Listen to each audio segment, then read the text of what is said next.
दिल्ली के मुख्यमंत्री अरविंद केजरीवाल ने कोरोना वायरस के सिंगापुर स्ट्रेन को लेकर बयान दिया था, जिसके बाद नई दिल्ली से लेकर सिंगापुर तक सियासी बवाल शुरू हो गया है।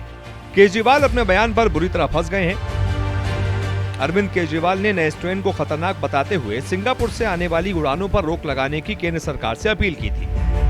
भारत सरकार के उड्डयन मंत्री हरदीप सिंह पुरी ने इस बयान के लिए केजरीवाल को लताड़ लगाई। यही नहीं, सिंगापुर ने भी इस बयान पर कड़ी आपत्ति जाहिर की है। सिंगापुर की नाराजगी के बाद भारत के विदेश मंत्री एस जयशंकर ने भी दिल्ली सीएम को नसीहत दी है।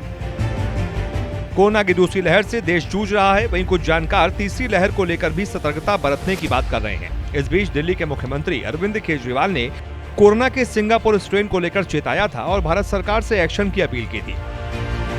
पहले भारत सरकार ने अरविंद केजरीवाल के आरोपों का जवाब दिया और अब सिंगापुर की ओर से भी जवाब दिया गया है। सिंगापुर ने केजरीवाल के बयान पर कड़ी आपत्ति जताई है। साथ ही भारतीय हाई कमिश्नर को तलब कर आपत्ति दर्ज कराई है। भारत में मौजूद सिंगापुर के दूतावास ने ट्वीट करते हुए लिखा, सिंगापुर में कोरोना के नए स्ट्रेन पाए जाने की बात में कोई सच्चाई नहीं है। टेस्टिंग के आधार पर पता चला है कि सिंगापुर में कोरोना का B.1.617.2 वेरिएंट ही मिला है। इसमें बच्चों से जुड़े कुछ मामले भी शामिल हैं। भारत की तरफ से सिंगापुर को जवाब देते हुए विदेश मंत्री एस जयशंकर ने ट्वीट करते हुए लिखा, सिंगापुर और भारत दोनों कोरोना के खिलाफ लड़ाई लड़ रहे हैं।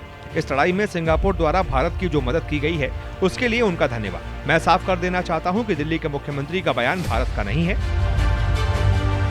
अरविंद केजरीवाल पर निशाना साधते हुए जयशंकर ने कहा, हालांकि जिन लोगों को बेहतर पता होना चाहिए, उनकी गैर जिम्मेदार टिप्पणियां लंबे समय से चली आ रही साझेदारी को नुकसान पहुंचा सकती हैं।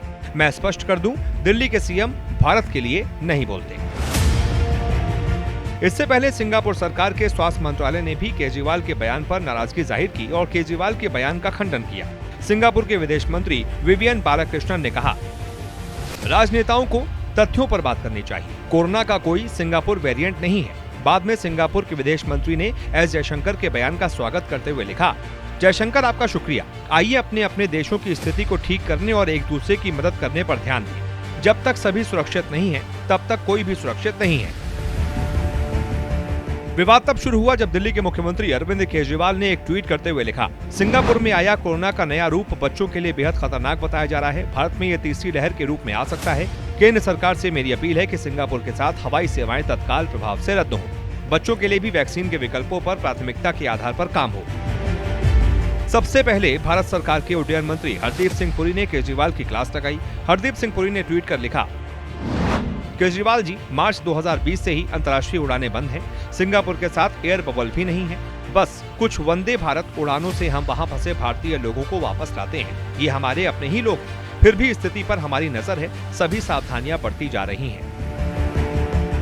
दरअसल भारत में कोरोना की दूसरी लहर के बीच तीसरी लहर आने की भी आशंका जताई जा रही है। कहा जा रहा है कि तीसरी लहर से बच्चों पर सर्वाधिक खतरा हो सकता है। इसके लिए भारत सरकार ने भी तैयारी शुरू कर दी है।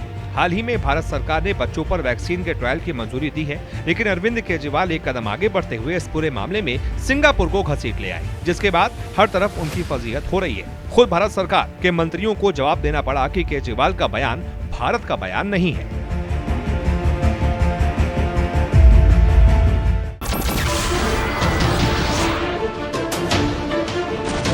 नमस्कार, मैं हूं मानक गुप्ता। अगर आपको हमारा ये वीडियो पसंद आया हो तो इसे लाइक और शेयर जरूर करें और हाँ, हमें सब्सक्राइब और फॉलो करना ना भूलें ताकि आप देश और दुनिया की कोई खबर मिस ना करें। तो जुड़े रहिए हमारे साथ और देखते रहिए न्यूज़ 24।